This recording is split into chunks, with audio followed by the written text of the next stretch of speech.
The final episode of Loki released on Wednesday, and after doing a breakdown of the episode, it left many fans and viewers wanting to know where the MCU could be going and what Loki Season 2 may contain. I'm going to be discussing what could happen in Season 2 and the MCU going forward, with focuses on the Multiverse, Kang the Conqueror, and Doctor Strange. This video will contain spoilers from Loki Season 1, so if you do happen to be someone who hasn't seen the series yet, then I would recommend watching this video after you've seen it. But if you want to watch more videos on all of the Disney Plus Marvel shows coming out in the near future and the upcoming MCU movies, then don't forget to support this video by giving it a like rating, subscribing to the channel, and turning on your notifications. Also, feel free to check me out on Twitter, Facebook, Reddit, and Instagram at Cortex Videos, which is all linked in the description below. But without further ado, let's dive into the biggest theories and predictions for Loki Season 2 and the MCU.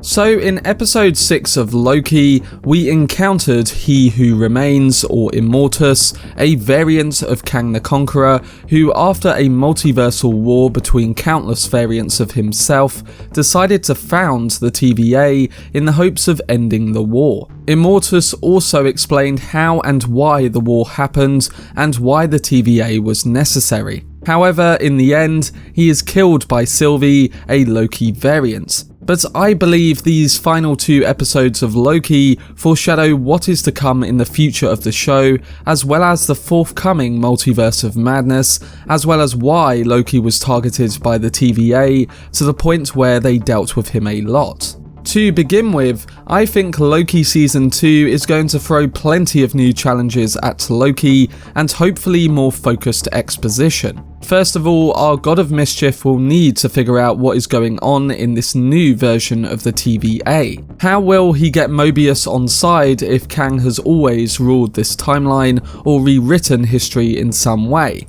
And it's not just one Kang he needs to worry about, as He Who Remains has now become They Who Remain, which means that there are an infinite number of time-travelling villains to fight. And the worst thing of all is that Loki doesn't even have Sylvie on his side now either, following a betrayal at the end of Season 1. Things could soon change in that regard though, given the pair's connection, and with Kang's tempad, Sylvie can go anywhere now, and I wouldn't be surprised if she ends up coming back to Loki in some way. But it's likely that by the time Loki Season 2 comes around, Kang the Conqueror will be a big threat in the MCU if, of course, he isn't defeated in some way during the events of Ant-Man and the Wasp: Quantumania. Another point to mention is that Ravonna will most certainly make an appearance again too. The TVA is all she's known before the brainwashing, and her quest to discover free will could end up transforming the Judge into an ally of sorts. However, what's key to note is that in the comics,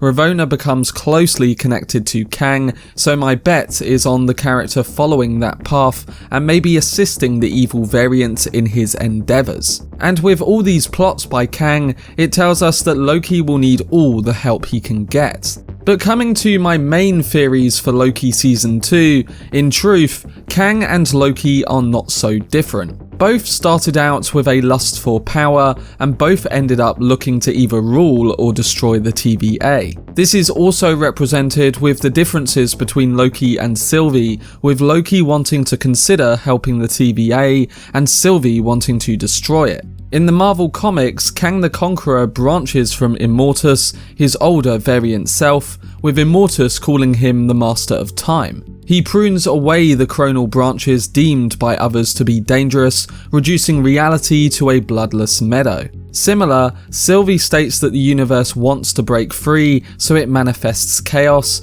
like her being born the goddess of mischief. There is also a focus on free will and freedom. As you can see, Sylvie's view is not so different from that of Kang the Conqueror, albeit with a focus on freedom and chaos rather than bloodlust and warfare.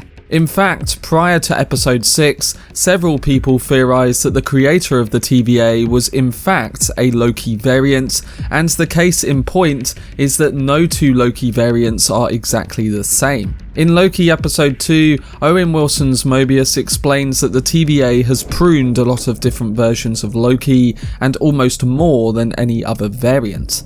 However, I believe these parallels are foreshadowing the future of Loki himself, as well as his other variants. For one, as established, Loki and Kang are not all that dissimilar, and as such, the TVA also pruned a lot of Loki variants. This raises two important questions. The first is, what if the reason why the TVA pruned so many Loki variants was precisely because the TVA recognised the danger of multiple Loki variants starting another multiversal war? And number two, will the Loki variants work with Kang or against Kang, which is likely as most Lokis seek to become superior to other beings? And will Sylvie choose to ally herself with Kang or try to help Loki defeat him? If so, what happens to the Loki variants after Kang is defeated?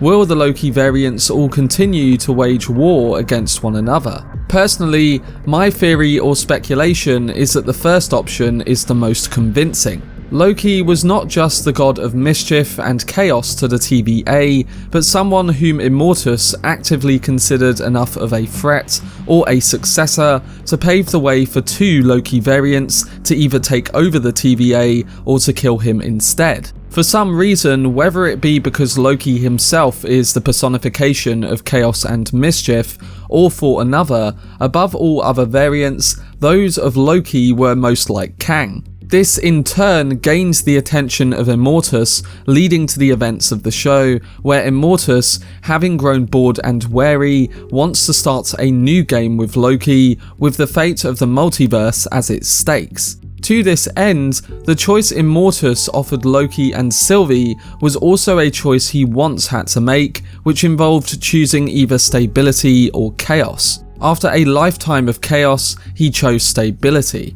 We also see this reflected in the Loki variants who help TVA Loki in episode 5, particularly classic Loki, who like Immortus, had grown wary of war and lived out the rest of his life on a desolate planet. Thus, this leaves yet another question. Will Loki and his variants eventually become the new Kang or Immortus? I think the odds are good, especially going into season 2 and the Multiverse of Madness. It's just a theory, but when connecting the dots, it would seem like an interesting route to go after what we saw explored in season 1. But beyond the show itself, Loki's finale also just changed Marvel's entire trajectory. Not since we saw Captain America has the MCU been left so shook by one event, but here we are, about to dive into the Multiverse of Madness. Doctor Strange is perhaps the only one strong enough to fix this mess, aside from Wanda of course. In fact, the Scarlet Witch could turn out to be the key to everything going on here.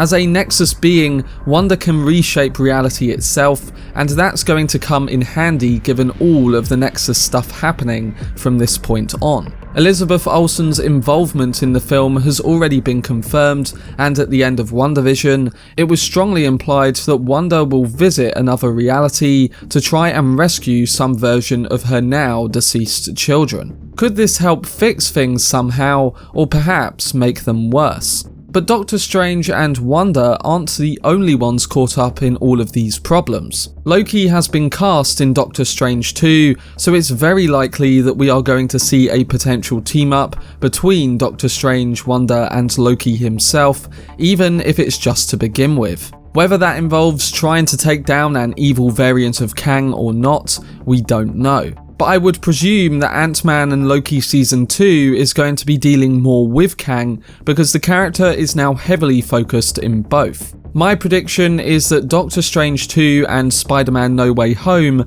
will focus more on the multiverse itself and everything going on after the consequences of it being opened up.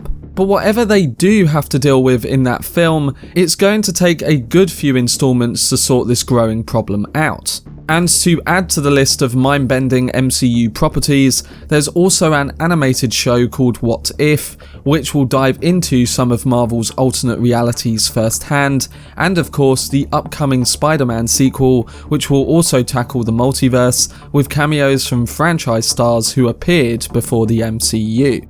All of this multiverse insanity further opens the gates for the X-Men and Fantastic Four characters to finally join the universe too. Marvel's first family, as they're known in the comics, are already confirmed to star in their own film, and the mutants won't be far behind either. Whether those teams end up being recast or whether they ask the original actors to come back, one mutant whose return has already been confirmed is Deadpool. So it's likely that the ramifications of Loki's season 1 finale will hit the MCU in other unexpected ways too, but whatever happens, it seems likely that Ant-Man 3 will play a big role in the multiverse's future.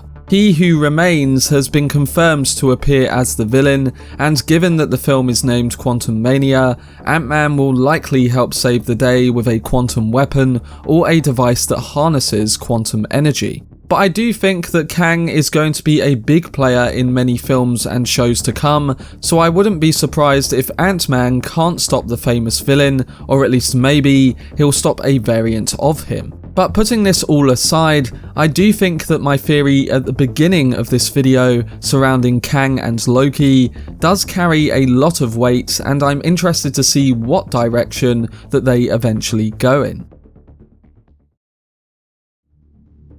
But that was my brief video on predictions and theories for Loki Season 2 and Phase 4 of the MCU. I hope you guys enjoyed this breakdown, and overall, I'm intrigued to see what they do with all the elements I discussed in future MCU installments. I'm also intrigued to hear all of your thoughts on what happened in Loki Season 1, so let me know down below in the comment section. For more content on shows like Loki, then don't forget to subscribe to the channel and turn on your notifications. Also, if you enjoyed this video, remember to leave a like rating and follow me on social media via the links in the description. I am covering and bringing constant updates on all the new Marvel content, so make sure to keep a lookout for whenever I post. But anyway, I hope you guys enjoyed it. I've been Cortex, and as always, make some noise.